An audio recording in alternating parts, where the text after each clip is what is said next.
Welcome to back to coaching में आपका स्वागत है। आज के वीडियो में मेधा छात्रवृत्ति परीक्षा के लिए सामाजिक विज्ञान के 35 महत्वपूर्ण क्वेश्चन डिस्कस करेंगे, जो कि मेधा छात्रवृत्ति परीक्षा के लिए काफ़ी महत्वपूर्ण होगा। क्लियर?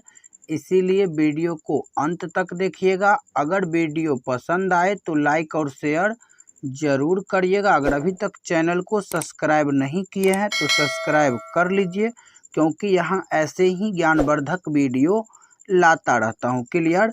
तो आप सभी को पता होगा कि मेधा छात्रवृत्ति का जो एग्ज़ाम होता है वो 2 पाली में होता है। कितने पाली में? 2 पाली में। फर्स्ट पाली में मेट का होता है और सेकेंड पाली में सेट का होता है। किसका होता है? सेट। और सेट में जो 3 पेपर होता है, साइंस, उसके बाद एसएसटी और मैथ। क्लियर? तो पहले जो है 1 से लेकर के 35 तक रहेगा साइंस, और 36 से लेकर के 70 तक आपको रहेगा सोशल साइंस। क्लियर? और 71 से लेकर के 90 तक आपको रहेगा मैथ। क्लियर?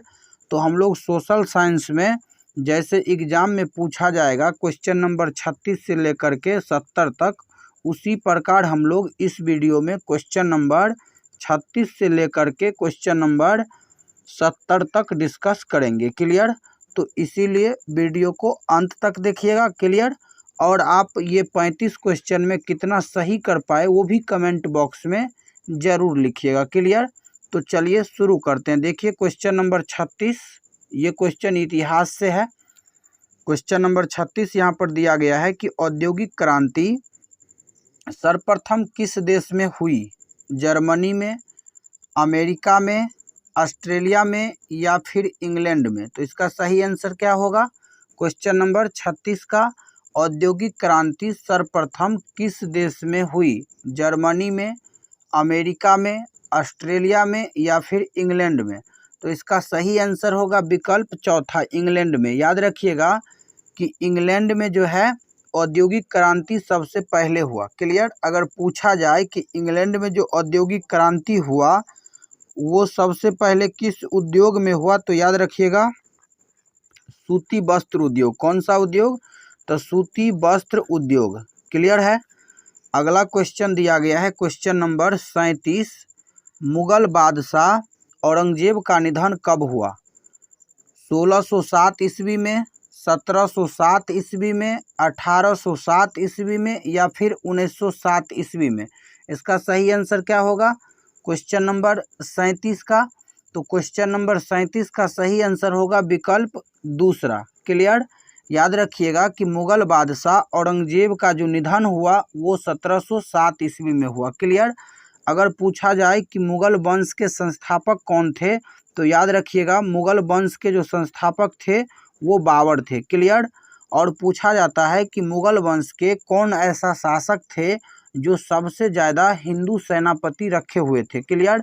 तो आंसर यही होगा औरंगजेब। औरंगजेब के समय में सबसे ज़्यादा हिंदू सेनापति थे। क्लियर है?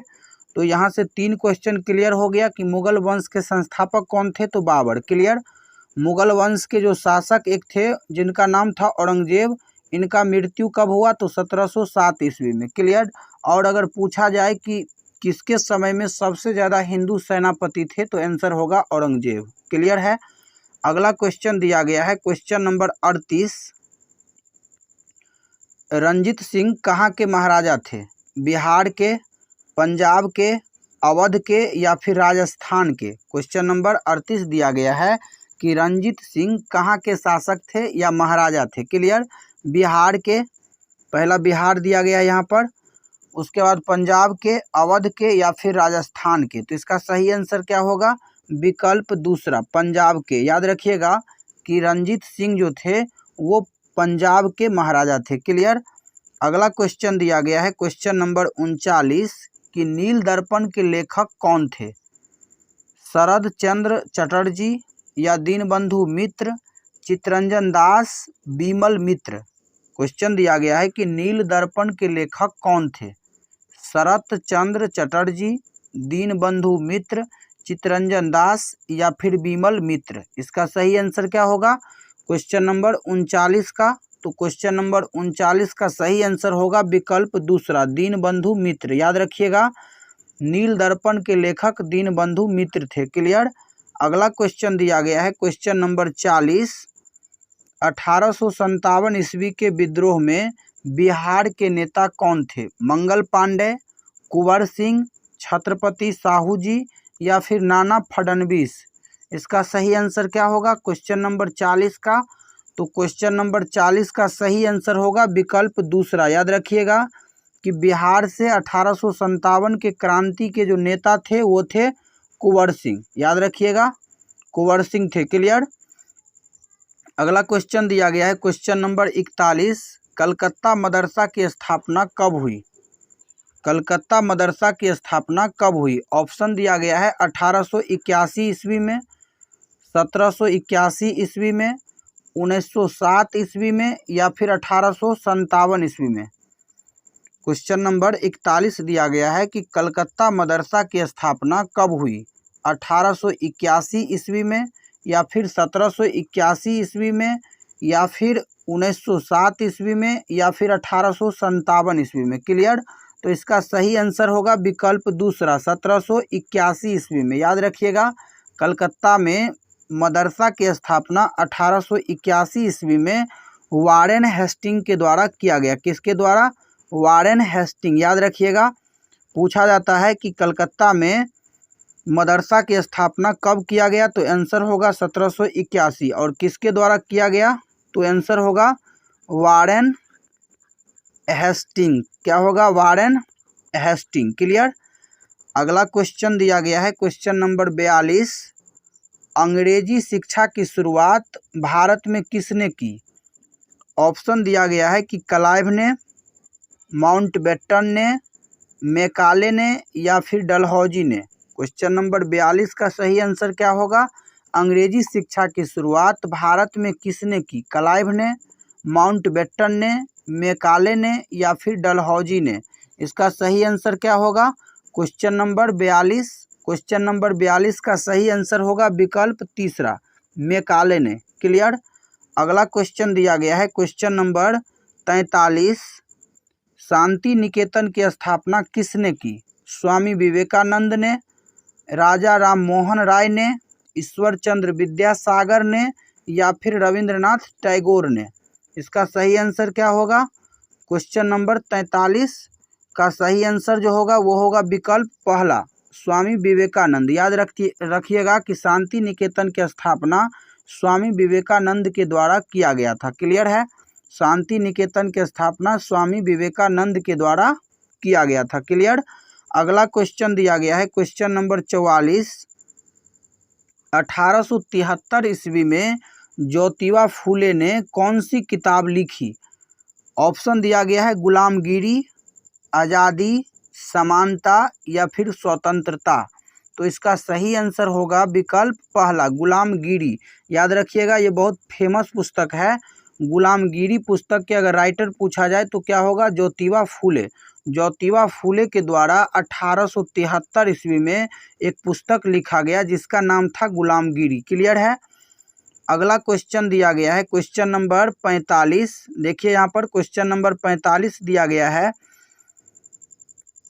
राजा राम मोहन राय ने किस समाज की स्थापना की? देखिए ये भी बहुत अच्छा क्वेश्चन है कि राजा राम मोहन राय ने किस समाज की स्थापना की? वैदिक समाज की, बंगाली समाज की या ब्रह्मा समाज की या फिर प्रार्थना समाज की? तो क्वेश्चन नंबर 45 का सही आंसर होगा विकल्प तीसरा, ब्रह्मा समाज की। अगर पूछा जाए कि ब्रह्मा समाज के संस्थापक कौन थे तो आंसर होगा राजा राम मोहन राय। क्लियर। अगला क्वेश्चन दिया गया है क्वेश्चन नंबर 46, आर्य समाज की स्थापना किसने की? केशव चंद्र सेन ने या फिर श्रद्धानंद ने या देवेंद्रनाथ टैगोर ने या दयानंद सरस्वती ने। तो क्वेश्चन नंबर 46 जो दिया गया है इसका सही विकल्प होगा ऑप्शन चौथा, दयानंद सरस्वती ने। आर्य समाज की स्थापना दयानंद सरस्वती के द्वारा किया गया था। क्लियर। अगला क्वेश्चन दिया गया है क्वेश्चन नंबर 47, भागलपुर कब एक जिला बना? 1780 ईस्वी में, 1774 ईस्वी में, 1775 ईस्वी में या फिर 1776 ईस्वी में। तो इसका सही आंसर जो होगा वो होगा विकल्प चौथा, 1776 ईस्वी में। याद रखिएगा कि भागलपुर 1776 ईस्वी में जिला बना। कब जिला बना? 1776 ईस्वी में। क्लियर। अगला क्वेश्चन देखिए, अगला क्वेश्चन है ज्योग्राफी यानी कि भूगोल से। देखिए भूगोल से क्वेश्चन दिया गया है, क्वेश्चन नंबर 48 कि निम्नलिखित में से कौन प्राकृतिक संसाधन है। ऑप्शन दिया गया है सड़क, विद्यालय भवन, भूमि या फिर कारखाना। क्वेश्चन नंबर 48 का सही आंसर क्या होगा? निम्नलिखित में से कौन प्राकृतिक संसाधन है? सड़क, विद्यालय भवन, भूमि या फिर कारखाना। तो इसका सही आंसर होगा विकल्प तीसरा, भूमि। याद रखिएगा कि यहाँ पर ये भूमि जो है ये प्राकृतिक संसाधन है। बाकी यहाँ पर सड़क, विद्यालय भवन, कारखाना ये तीनों मानव निर्मित संसाधन है। क्लियर। अगला क्वेश्चन दिया गया है क्वेश्चन नंबर 49, स्वर्णिम चतुर्भुज योजना संबंधित है। ये भी क्वेश्चन कई बार पूछा गया है। क्वेश्चन दिया गया है कि स्वर्णिम चतुर्भुज योजना संबंधित है वायु मार्ग से, सड़क मार्ग से, जल मार्ग से या ये सभी। तो क्वेश्चन नंबर 49 का जो सही आंसर होगा वो होगा विकल्प दूसरा, सड़क मार्ग से। याद रखिएगा कि स्वर्णिम चतुर्भुज योजना जो है वो सड़क मार्ग से संबंधित है। क्लियर। अगला क्वेश्चन दिया गया है क्वेश्चन नंबर 50, अंतर्राष्ट्रीय हवाई अड्डा अवस्थित है समस्तीपुर, दरभंगा, गया, बरौनी। तो यहाँ पर जो क्वेश्चन नंबर 50 दिया गया है, अंतर्राष्ट्रीय हवाई अड्डा अवस्थित है, ऑप्शन दिया गया है समस्तीपुर, दरभंगा, गया, बरौनी। इसका सही आंसर क्या होगा? तो इसका सही आंसर होगा विकल्प तीसरा, गया। याद रखिएगा ये गया जो है ये अंतर्राष्ट्रीय हवाई अड्डा है। क्लियर। अगला क्वेश्चन दिया गया है क्वेश्चन नंबर 51, शंकुधारी वन पाए जाते हैं हिमालय प्रदेश में, राजस्थान में, मध्य प्रदेश में या फिर झारखंड में। क्वेश्चन नंबर 51 दिया गया है कि शंकुधारी वन पाए जाते हैं हिमालय प्रदेश में, राजस्थान में, मध्य प्रदेश में या फिर झारखंड में।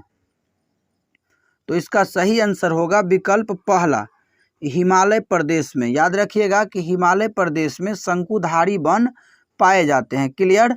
अगला क्वेश्चन दिया गया है कि खैतरी प्रसिद्ध है। सबसे पहले ये याद रखिएगा कि खैतरी जो है वो कहाँ है? तो खैतरी राजस्थान में स्थित है। कहाँ पर स्थित है?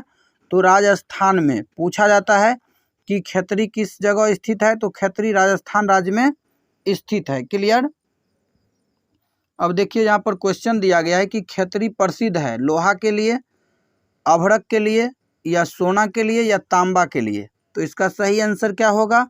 क्वेश्चन नंबर 52 का सही आंसर होगा विकल्प चौथा, तांबा। याद रखिएगा कि खैतरी जो है राजस्थान में है और ये तांबा के लिए प्रसिद्ध है। क्लियर।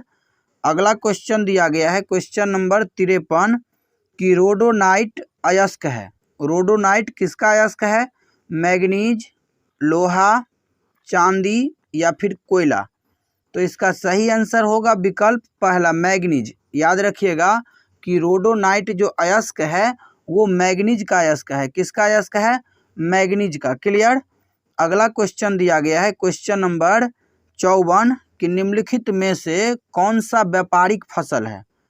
तंबाकू, गेहूं, चना, धान। तो इसका सही आंसर क्या होगा? क्वेश्चन नंबर 54 का क्वेश्चन नंबर 54 का सही आंसर होगा विकल्प पहला, तंबाकू। याद रखिएगा कि यहाँ जो विकल्प दिया गया है इसमें तंबाकू जो है वो व्यापारिक फसल है। क्लियर। जबकि धान गेहूं जो है वो क्या है? खाद्यान्न फसल। क्लियर। अगला क्वेश्चन दिया गया है क्वेश्चन नंबर 55 कि सूती वस्त्र उद्योग आधारित है। सूती वस्त्र उद्योग किस पर आधारित है? खनिज पर आधारित है या वन पर आधारित है या कृषि पर या फिर समुद्र पर। तो क्वेश्चन नंबर जो ये 55 दिया गया है इसका सही विकल्प होगा तीसरा, कृषि पर। याद रखिएगा कि सूती वस्त्र उद्योग जो है वो कृषि पर आधारित है। क्लियर। अगला क्वेश्चन दिया गया है क्वेश्चन नंबर 56 कि निम्नलिखित में से प्रायद्वीपीय कौन है? पाकिस्तान, भारत, मंगोलिया या फिर अफगानिस्तान। इसका सही आंसर क्या होगा क्वेश्चन नंबर 56 का। तो क्वेश्चन नंबर 56 का देखिए यहाँ पर दिया गया है प्रायद्वीप। प्रायद्वीप का मतलब होता है कि 3 ओर से पानी और 1 ओर से स्थल मार्ग। क्लियर। तो अगर यहाँ पर विकल्प को ध्यान से देखिएगा तो यहाँ भारत जो है वो क्या है, तो भारत एक प्रायद्वीप है, क्योंकि भारत 3 ओर से पानी से घिरा है और एक उत्तर साइड से स्थल मार्ग से घिरा है। क्लियर। आपको याद होगा कि भारत के उत्तर में जो है बंगाल की खाड़ी है। क्लियर। अगर मान लीजिए ये भारत है तो यहाँ उत्तर में क्या है बंगाल की, सॉरी पूरब में क्या है बंगाल की खाड़ी।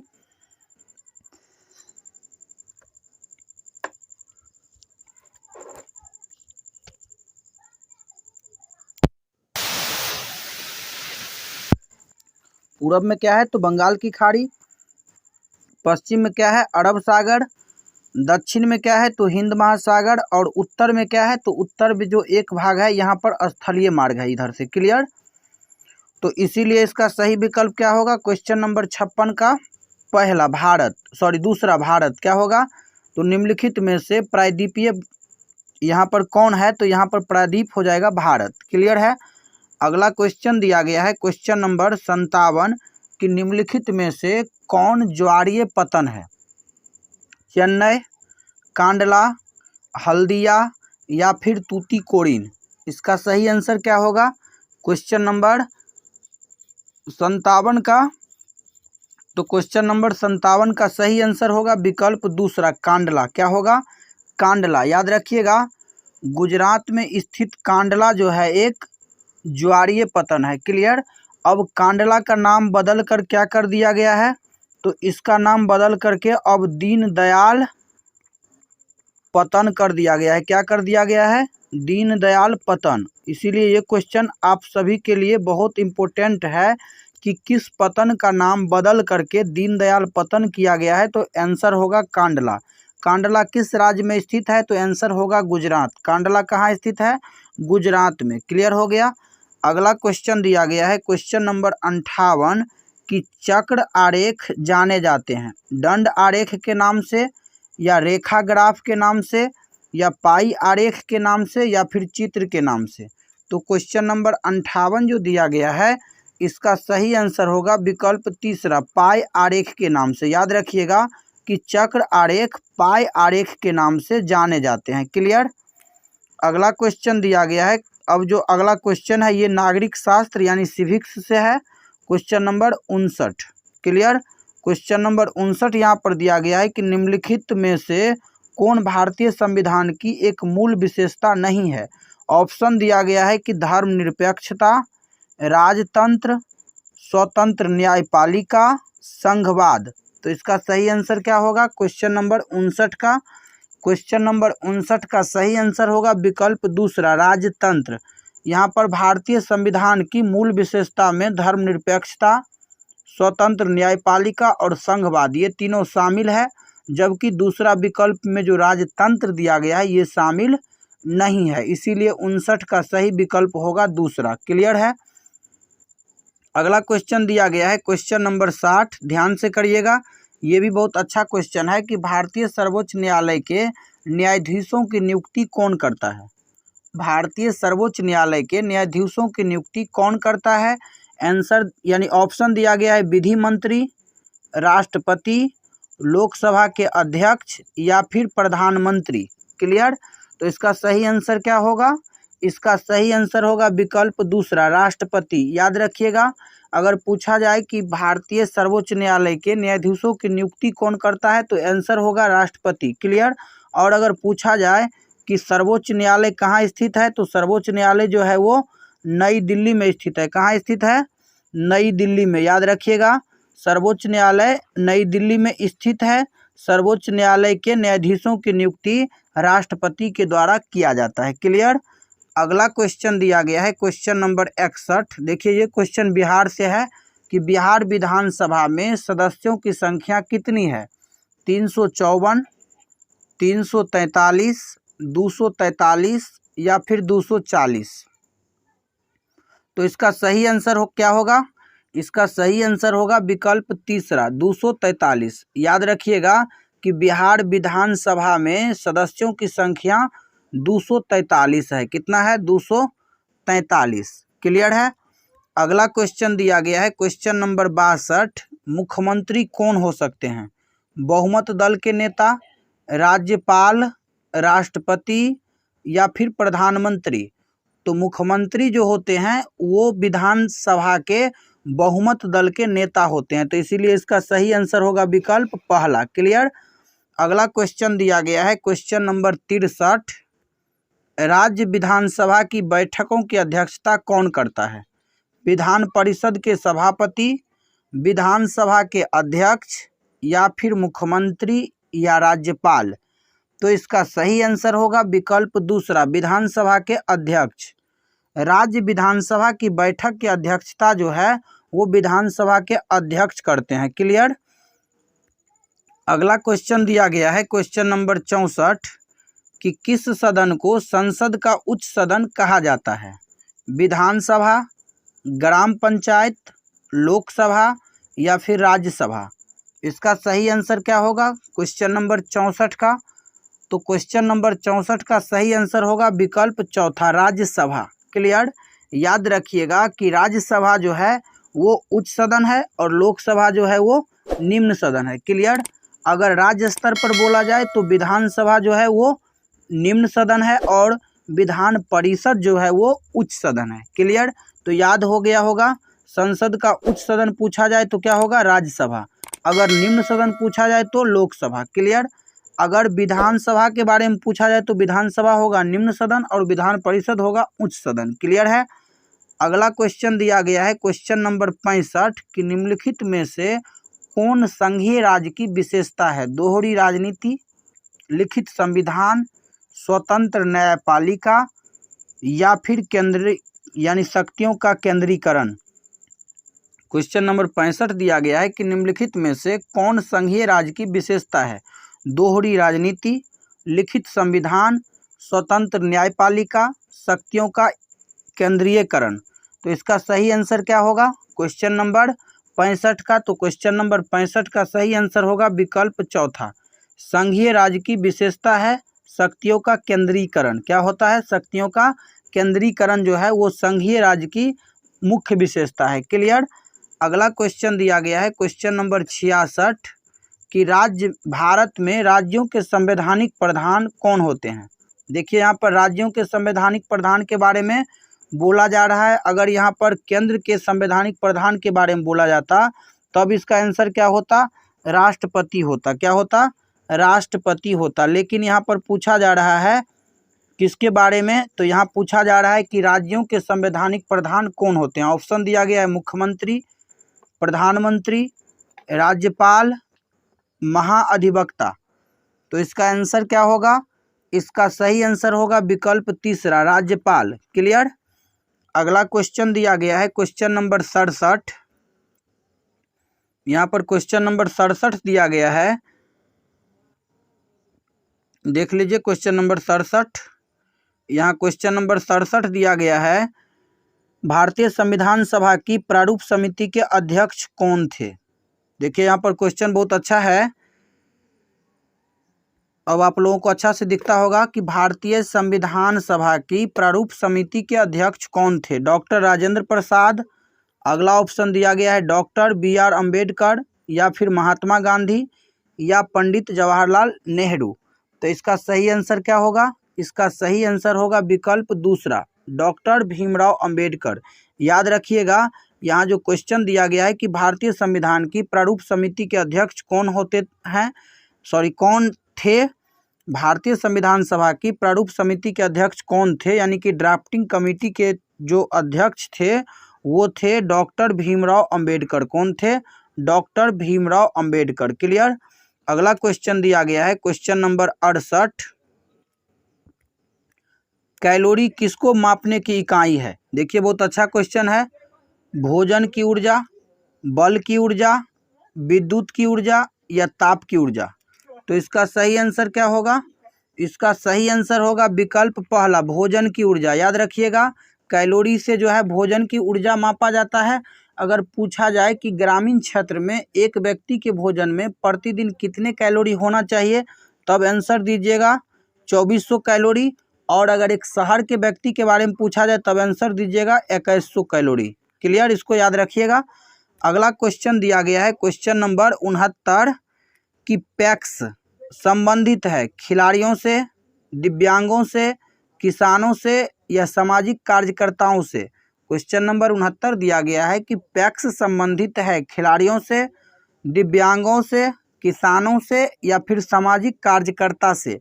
तो इसका सही आंसर क्या होगा?